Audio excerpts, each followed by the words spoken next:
on the call from the Great Falls Authority Development, who will also be there monitoring that chat while Lillian is presenting, but we should have some time for Q&A at the end. So Lillian, I will go ahead and give you the floor. All right.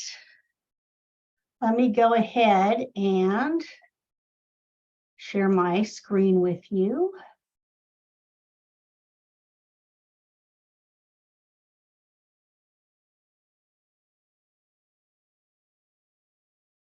Okay, and you can see it okay? All right. Great. Okay, thank you, and welcome to today's webinar.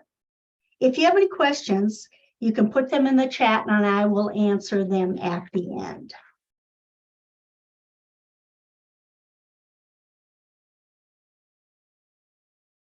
Here is the overview of what I will be talking about today. What is a capability statement?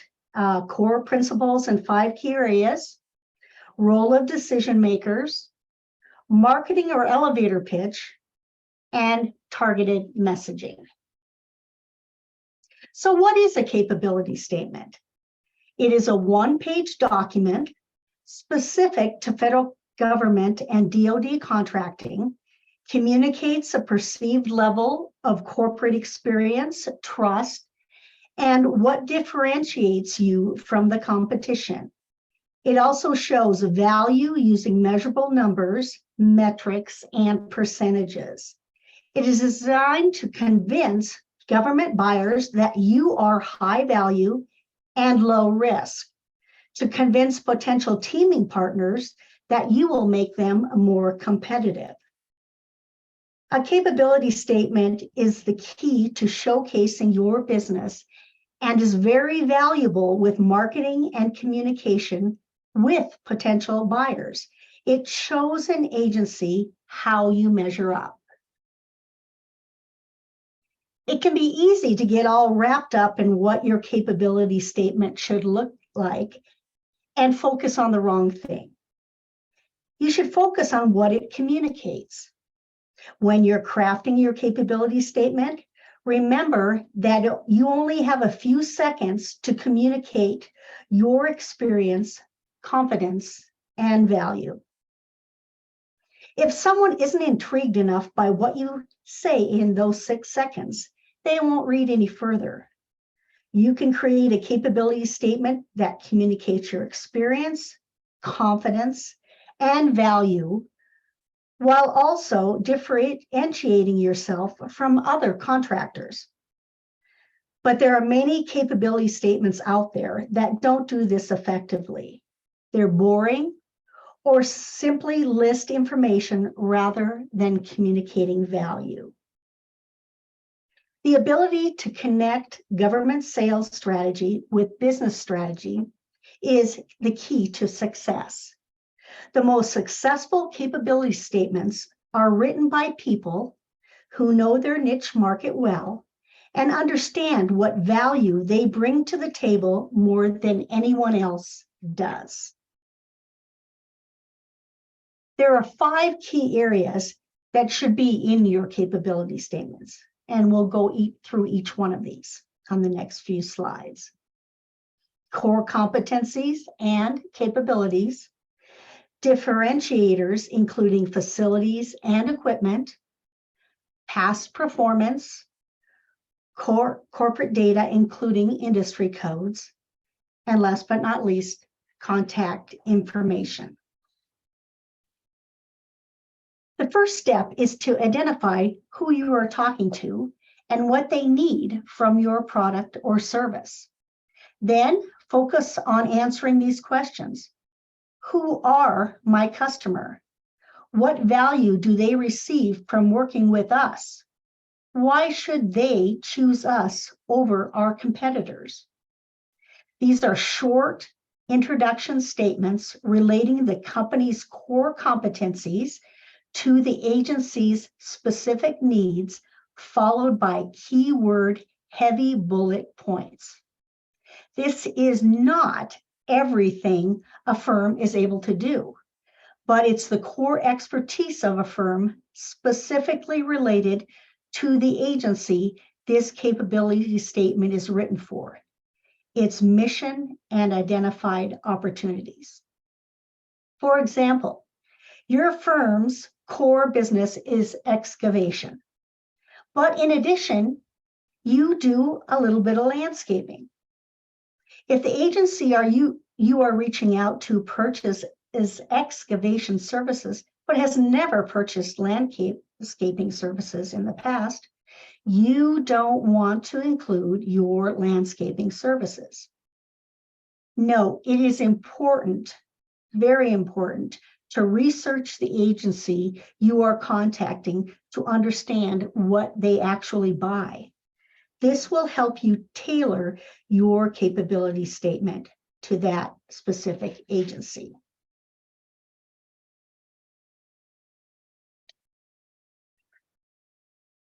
Doing business with the government is highly competitive.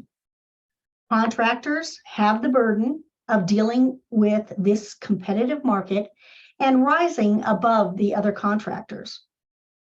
A brief, clear statement that relates to the specific needs of the agency is what will help the contracting officers, the program managers, and end users understand why they should pick your firm over other competitors.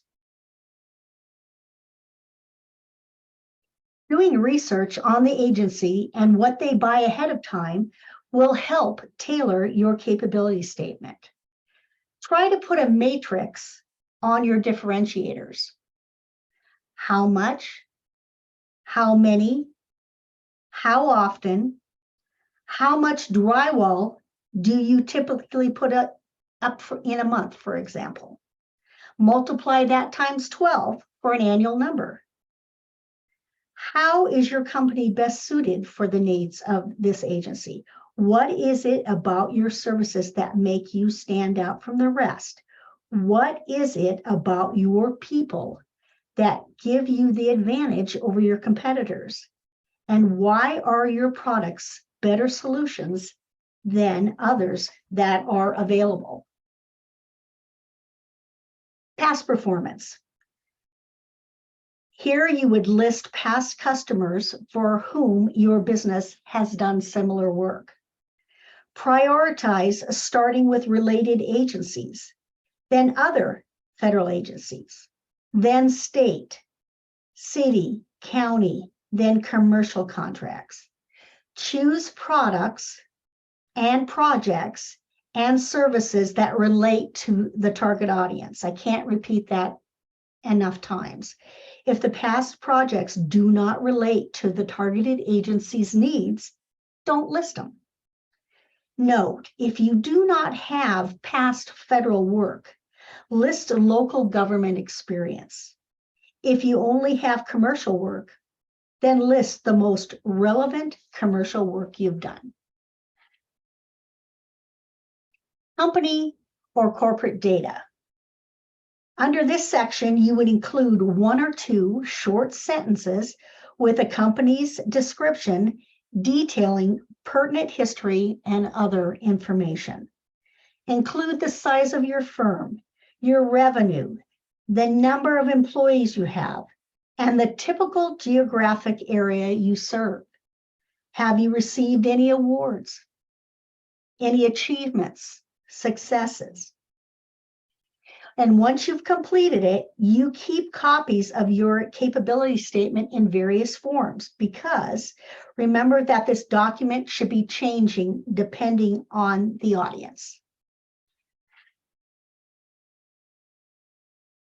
You should also list your contact information, which could include your UEI CAGE code, any federal certifications you have, your NAICS code, if you accept credit cards or purchase cards, the name of a specific person, that would be your point of contact. Make it a personal email, not info@, and include both main and cell phones on each page of the document. Here's a sample of a capability statement. I'll give you a minute to take a look at it.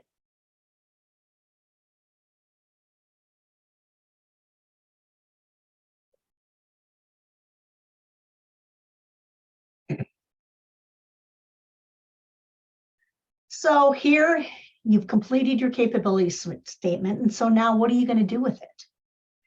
Well, one of the first things we encourage people to do is to come up with an elevator pitch as you're presenting your statement.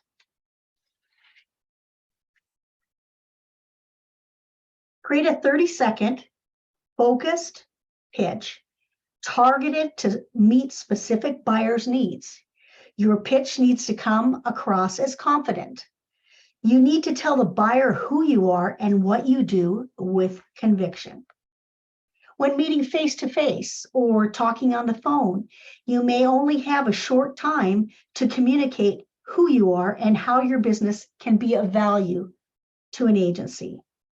It is very important to be able to briefly communicate your business to an agency. It might sound strange, but practice your pitch to get comfortable with the verbiage.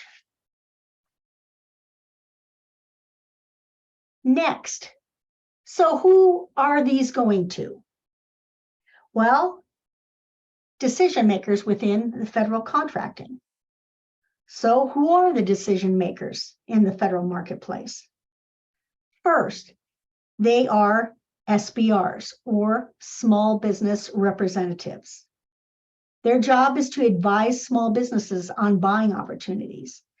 They also help agencies meet their small business set-aside goals. All agencies and military installations have SBRs. You can find contact information on the OSTABU, or the Office of Small and Disadvantaged Business Utilization website. Contracting officers. Who are they? They are the ones who can legally authorize purchase of goods and services above the micro purchase threshold of $10,000. Contracting officers' names, contact information can be found in a variety of places. On contract opportunities posted on sam.gov, you will see it toward the bottom. Or they can be found on other various websites, especially on the individual agency's site. Program managers. They can be difficult to locate. Use the Office of Small and Disadvantaged Business Utilization's website to locate them. Or you can ask for a referral from the contracting officers. They provide technical and management expertise. The term end user can cover a wide range of individuals, from a program manager to a mechanic working on the shop floor. They are the ones who will be using your product or services to do his or her job. It can also be challenging to determine who the end users are. If end users have credit cards, they may be able to do micro purchases. They can also influence supervisors, managers by pointing out a need for a particular product or service. So government buyers have different jobs and levels of responsibility and purchasing authority. To market to their concerns is very important, not your own. There are potential methods of communication that might appeal to each one. For example, an email with a capability statement to a small business specialist or contracting officer. The message to the small business specialist is, we're a responsible, credible company. The message to the contracting officer, we're a credible bidder. A phone call or a visit to an end user. Program manager, we're the experts. And to the end user, your message would be, we can help. Above all, when you contact an agency, remember to ask, who in your agency is responsible for buying my products and services? Remember, again, keep different types of CAPE statements for different agencies. If you need assistance in creating one, or if you just like someone to review it for you, contact us and we'll be happy to help. That is it for today. Does anyone have any questions?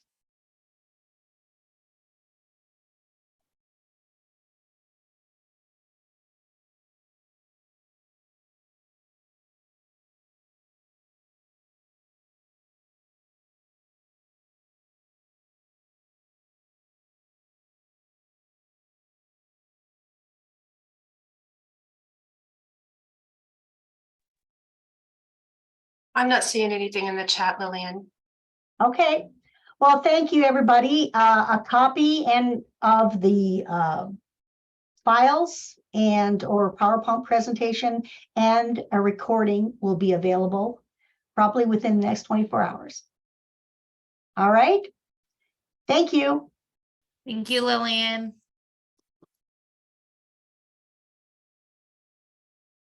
Okay, so I'll go ahead and get that to you.